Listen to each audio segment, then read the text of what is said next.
নমস্কার দর্শক বন্ধুরা, এবার আরও বিপদে মমতা বন্দ্যোপাধ্যায় এবং তার প্রিয় ভাইপো অভিষেক বন্দ্যোপাধ্যায়। প্রত্যেক দিনই কোনো না কোনো ইস্যুতে অস্বস্তি বাড়ছে এই দুজনের। এই সংক্রান্ত দু তিনটে খবর তো থাকছেই, সাথে আরও একাধিক গুরুত্বপূর্ণ খবর আপনাদের সামনে তুলে ধরতে চলেছি এই ভিডিওতে। তাই অবশ্যই ভিডিওতে লাইক, কমেন্ট, শেয়ার এবং চ্যানেলটিকে সাবস্ক্রাইব করতে একদম ভুলবেন না। তাহলে চলুন শুরু করা যাক ভিডিওটি। 1 নম্বর, গত 2রা জুন রানী রাসমণি রোডে সভা থেকে নাম না করে বাংলাদেশের ওসমান হাদি হত্যা নিয়ে বিতর্কিত মন্তব্যের অভিযোগ উঠেছিল প্রাক্তন মুখ্যমন্ত্রী মমতা বন্দ্যোপাধ্যায়ের বিরুদ্ধে। ওই ঘটনাতেই তার নামে দায়ের হয়েছিল এফআইআর। শিলিগুড়ি সাইবার ক্রাইম থানায় তার বিরুদ্ধে অভিযোগ দায়ের করেন এক মহিলা আইনজীবী। এবার মমতার বিরুদ্ধে আরও চাপ বাড়ছে। এবার আরও এক উস্কানিমূলক মন্তব্যের অভিযোগে মমতার নামে থানায় অভিযোগ দায়ের করলেন এক ব্যবসায়ী। খুব দ্রুত সে এই মামলাও হয়তো সিআইডি তদন্ত করতে পারে। এই বছরের শুরুর দিকেই ভোটের আবহে ধর্মতলার মঞ্চ থেকেই বিতর্কিত মন্তব্য করতে দেখা গিয়েছিল মমতাকে। কি বলেছিলেন? মঞ্চ থেকে বলেছিলেন, আমরা আছি বলে আপনারা সবাই ভালো আছেন, যদি আমরা না থাকি তখন 1 সেকেন্ড লাগবে। একটা কমিউনিটি যখন জোট বাঁধে না, তখন ঘিরে ফেললে 1 সেকেন্ড দেবে, একদম 12টা বাজিয়ে দেবে।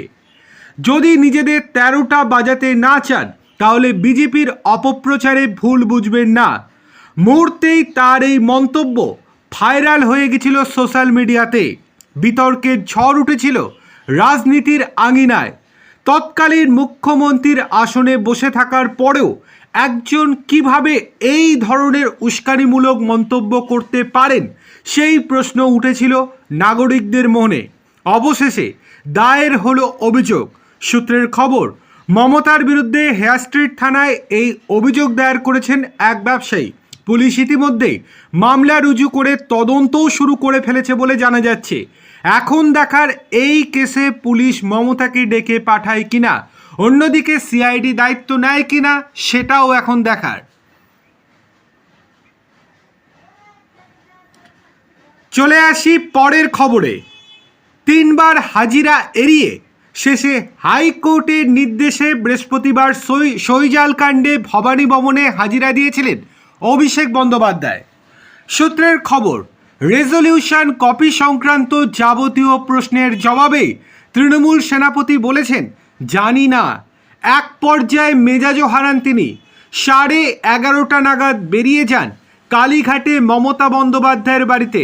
সেখানে বৈঠকের পর ছাতায় মুখ লুকিয়ে নিজের বাড়িতে যান অভিষেক, কেননা আতঙ্ক তো পিছু ছাড়ছে না। যদি আবার কেউ পচা ডিম ছুঁড়ে মারে তখন কি হবে? সূত্র মারফত জানা গিয়েছে, সিআইডি দপ্তরে প্রথমে 6-7 জন অফিসার অভিষেককে জিজ্ঞাসাবাদ করেন। তারপর একসঙ্গে 10 জন অফিসার প্রশ্নের ঝুলি নিয়ে হাজির হন তার সামনে। ছিলেন সিআইডির এডিজি সুপ্রতিম সরকারও, যিনি কিনা আগে অভিষেক এবং মমতা বন্দ্যোপাধ্যায়ের ঘনিষ্ঠ ছিলেন। জানা গিয়েছে একাধিক কঠিন প্রশ্নের মুখে পড়তে হয়েছে অভিষেককে। বৈঠকে না থাকার পরও বিধায়কদের সই কিভাবে চিঠিতে রইল, কে বা কারা সই করেছেন, কেন করেছেন, রেজলিউশন কপি কোথায়, এছাড়াও একাধিক কঠিন প্রশ্নের সম্মুখীন হতে হয়েছে তাকে। জানা যাচ্ছে অধিকাংশ প্রশ্নের জবাবেই নাকি অভিষেক বলেছেন, জানি না, হারিয়েছেন মেজাজও। এমনকি সুপ্রতিম সরকারকে আঙুল তুলে নিশানাও করেছেন অভিষেক বন্দ্যোপাধ্যায়, কিন্তু তারপরেও কোনো রকম কাজ হয়নি।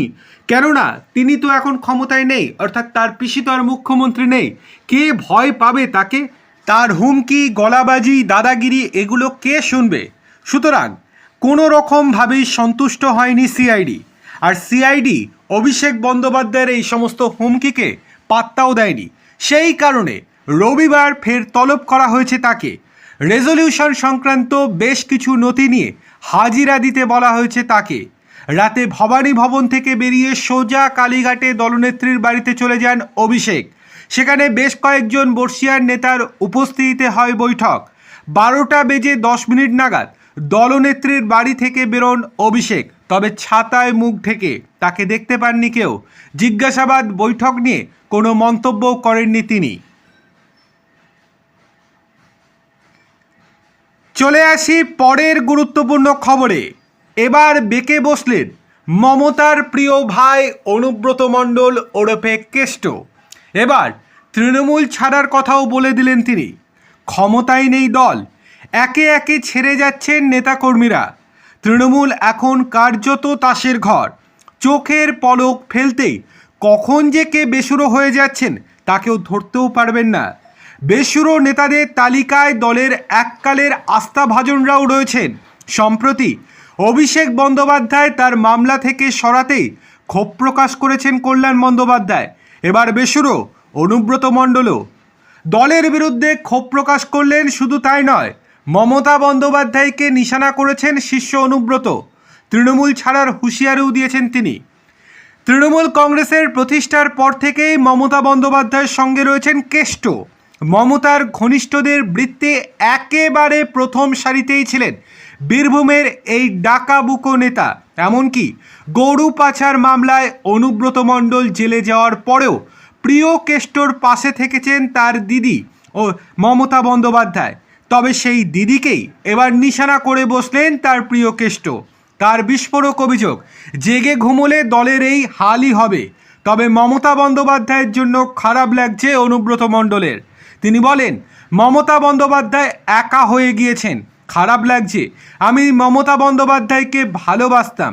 আমি কেন, অনেকেই ভালোবাসতেন, কিন্তু মমতা বন্দ্যোপাধ্যায় শেষ দিকে কার পাল্লায় যে পড়লেন তা আমরা বুঝতে পারলাম না।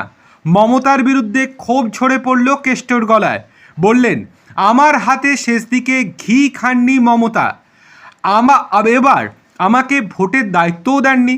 কোর কমিটির বৈঠকে বললেন, কোনো বিধায়ক ডাকলে আপনি যাবেন, আগ বাড়িয়ে ভোট করতে যাওয়ার প্রয়োজন কি আমার? দলনেত্রীর বিরুদ্ধে যে একরাশ অভিমান সেটাও প্রকাশ করে দিয়েছেন অনুব্রত মণ্ডল। তৃণমূল ছাড়ার হুঁশিয়ারিও দিয়েছেন কেষ্ট। তিনি বলেন, এই মুহূর্তে অনুব্রত মণ্ডলের রাজনৈতিক অবস্থান স্পষ্ট। সম্মান পেলে দল করব, সম্মান না পেলে দল করব না, তৃণমূল ছেড়ে দেব। আইপ্যাক ছিল বলে তৃণমূলের এই ভরাডুবি বলেও মন্তব্য করেছেন অনুব্রত মণ্ডল। চলে আসি পরের গুরুত্বপূর্ণ খবরে। ফল ঘোষণার পর রবীন্দ্রসঙ্গীতের পাশাপাশি ডিজেও বাজবে। নির্বাচনের প্রচার চলাকালীন একাধিক সভা থেকে এহেন মন্তব্য করেছিলেন তৃণমূলের সাধারণ সম্পাদক অভিষেক বন্দ্যোপাধ্যায়। সেই ঘটনায় দায়ের হয়েছিল এফআইআর। তাতে আরও চাপে পড়লেন তিনি। বিধানসভার সই জালিয়াতি মামলার পাশাপাশি এবার এই মামলাও গেল রাজ্য গোয়েন্দা সংস্থা সিআইডির হাতে। এদিকে আজ এদিকে গতকাল বৃহস্পতিবার বিধায়কদের সই জালিয়াতি মামলায় সিআইডির তদন্তকারীদের জিজ্ঞাসাবাদের মুখোমুখি হয়েছিলেন ডায়মন্ড হারবারের সাংসদ। সূত্র মারফত জানা গিয়েছে, পুলিশের তরফে মামলার সমস্ত তথ্য তুলে দেওয়া হয়েছে রাজ্য গোয়েন্দা শাখার তদন্তকারীদের হাতে। এই সংক্রান্ত ফেসবুক ভিডিওর লিঙ্ক, ইউটিউব ভিডিওর লিঙ্ক সমস্ত কিছু সংগ্রহ করা হয়েছে। সিআইডি এই ঘটনার তদন্ত নেওয়ার পর অভিষেক সারাশি চাপে পড়েছেন তা আলাদা করে বলে দিতে হবে না। চলে আসি পরের খবরে। তৃণমূল সরকারের আমলে দুর্গাপুজোয় লক্ষ লক্ষ টাকা অনুদান দেওয়া হয়েছে ক্লাবগুলিকে। গতবারও প্রাক্তন মুখ্যমন্ত্রী ক্লাবগুলিকে 1,10,000 টাকা দিয়েছিলেন। তবে এবার সরকার বদলেছে। সেক্ষেত্রে অনেকের মনেই একটা প্রশ্ন কিন্তু ঘোরাফেরা করছে, নতুন সরকারের আমলে কি অনুদান পাবে পুজোর ক্লাবগুলি? অবশেষে এই বিষয়ে মুখ খুললেন মুখ্যমন্ত্রী শুভেন্দু অধিকারী। আজ এক সাংবাদিক সম্মেলনে শুভেন্দুবাবু জানিয়েছেন, দুর্গাপুজো নিয়ে বা দুর্গাপুজোর ক্লাবে অনুদান নিয়ে এখনও কোনো আলোচনা হয়নি। তবে এই বিষয়ে খুব দ্রুতই তথ্য সংস্কৃতি দপ্তরের সঙ্গে বৈঠকে বসবেন। এই বৈঠকেই অনুদান নিয়ে আলোচনা হবে। তবে কারা অনুদান পাবেন আর কারা পাবেন না সেই বিষয়ে স্পষ্ট ইঙ্গিত কিন্তু আজকে দিয়ে দিলেন মুখ্যমন্ত্রী শুভেন্দু অধিকারী। শুভেন্দুবাবু জানান, মূলত ছোট ক্লাবগুলিতে আর্থিক অনুদান পাওয়া উচিত, আর যে ক্লাবগুলির সামর্থ্য রয়েছে তাদের অনুদান না নিলেও কোনো সমস্যা হবে না। এক প্রকার বাংলার মুখ্যমন্ত্রী স্পষ্ট করে দিয়েছেন, তিনি স্পষ্ট একেবারে করে দেন যে পুজো অনুদান তারাই পাবেন যাদের অর্থের দরকার, যাদের প্রয়োজন নেই, যাদের স্পন্সর আছে তাদের দেওয়ার প্রয়োজন নেই। অর্থাৎ অর্থের অভাবে যে ক্লাবগুলি পুজো করতে পারবে না তাদেরই কেবল অনুদান দেয়া হবে। অর্থাৎ এটা যে খুব ভালো একটা সিদ্ধান্ত সেটা বলার অপেক্ষা রাখে না। আপনাদের কি মনে হয়? অবশ্যই আপনারা আপনাদের মূল্যবান মতামত আমাদেরকে কমেন্ট করে জানান। চলে আসি পরের গুরুত্বপূর্ণ খবরে। এপাং ওপাং হাম্বা থেকে টর্নেডো। প্রাক্তন মুখ্যমন্ত্রী মমতা বন্দ্যোপাধ্যায়ের লেখা কবিতাগুলি বারংবার চর্চায় থেকেছে, কম সমালোচনাও হয়নি। এবার তৃণমূল সরকারের আমলে রাজ্যের বিভিন্ন স্কুল সহ সব লাইব্রেরিতে মমতা বন্দ্যোপাধ্যায়ের বই রাখার নির্দেশিকা নিয়েও বিতর্ক তৈরি হয়েছিল। তৎকালীন বিরোধী দল বিজেপি এই নিয়ে কটাক্ষও করেছিল। তবে রাজ্যে পালাবদল হতেই সব লাইব্রেরি থেকে মমতা বন্দ্যোপাধ্যায়ের লেখা বই সরিয়ে দিতে তৎপর বিজেপি সরকার। দপ্তরের দায়িত্ব নিয়েই বড় পদক্ষেপ করতে চলেছেন রাজ্যের জনশিক্ষা প্রসার এবং গ্রন্থাগার মন্ত্রী শ্রী গৌরীশঙ্কর ঘোষ। মন্ত্রীর দায়িত্ব নেয়ার পরই গতকাল দপ্তরে গিয়েছিলেন গৌরীবাবু। দপ্তর থেকেই একাধিক সংবাদ মাধ্যমকে দেয়া সাক্ষাৎকারে মন্ত্রী জানান, বাংলার সংস্কৃতিকে ফিরিয়ে আনতে সোনার বাংলা গড়ে তোলার জন্য মমতা বন্দ্যোপাধ্যায়ের লেখা বইগুলি বাতিলের প্রয়োজন রয়েছে। এই প্রসঙ্গে বলতে গিয়ে রবীন্দ্রনাথ বঙ্কিমচন্দ্রের বাংলার ঐতিহ্যকে তুলে ধরেন। বলেন, রবীন্দ্রনাথ ঠাকুর, কাজী নজরুল ইসলাম, বঙ্কিমচন্দ্র চট্টোপাধ্যায়ের বই পড়েই আমরা বড় হয়েছি, বাংলাকে সমৃদ্ধ করেছি। যাদের লেখা পড়লে বাংলা সোনার বাংলা হবে সেই মনীষীদের লেখায় আমরা পড়ব। মমতা বন্দ্যোপাধ্যায়ের লেখা পড়লে মানুষ ছাগল হয়ে যাবে, তাই মমতা বন্দ্যোপাধ্যায়ের বই অতি দ্রুত সরিয়ে দেয়া হবে।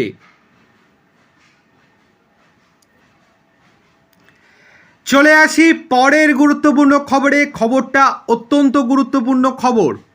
কলকাতার মেট্রোপলিটনে অস্থায়ী তৃণমূল ভবন নিয়ে সংকট ছিলই, তবে তারই মধ্যে সংসদীয় দলে বিদ্রোহের জেরে দিল্লিতে দলীয় কার্যালয়ের ঠিকানা বদলালো তৃণমূল। 2024 সালে লোকসভা ভোটের পর থেকেই ব্যারাকপুরের সাংসদ পার্থ ভৌমিকের বাংলোর একটি অংশকে দলীয় কার্যালয় হিসেবে ব্যবহার করা হতো, কিন্তু মমতা বন্দ্যোপাধ্যায়, অভিষেক বন্দ্যোপাধ্যায়দের শিবির থেকে কাকুলি ঘোষ দস্তিদারদের শিবিরে পার্থ সরতেই সরল তৃণমূলের কার্যালয়ও। নতুন কার্যালয় করা হয়েছে রাজ্যসভার সাংসদ নাদিমুল হকের বাংলোর একটি অংশে। পার্থর বাংলোটি দিল্লির রাজেন্দ্র প্রসাদ রোডে। সেখান থেকে মমতা অভিষেকের ছবি, কার্যালয়ের আসবাবপত্র, টেলিভিশন, তৃণমূল নেত্রীর লেখা বেশ কিছু বইসহ অন্যান্য সামগ্রী সরানোর কাজ শুরু হয়ে গিয়েছিল। শুক্রবার সব গুছিয়ে ফেলা হয়েছে নাদিমুলের বাংলোয়। কেন ঠিকানা বদল করতে হলো? তৃণমূল মুখপাত্র কুণাল ঘোষ বলেছেন, কখন কার বাংলোয় পার্টি অফিস থাকে, কখন কে দলে থাকেন, কখন কে বিদ্রোহী হন, কখন কে সুনজরে থাকেন এইসব বলা মুশকিল।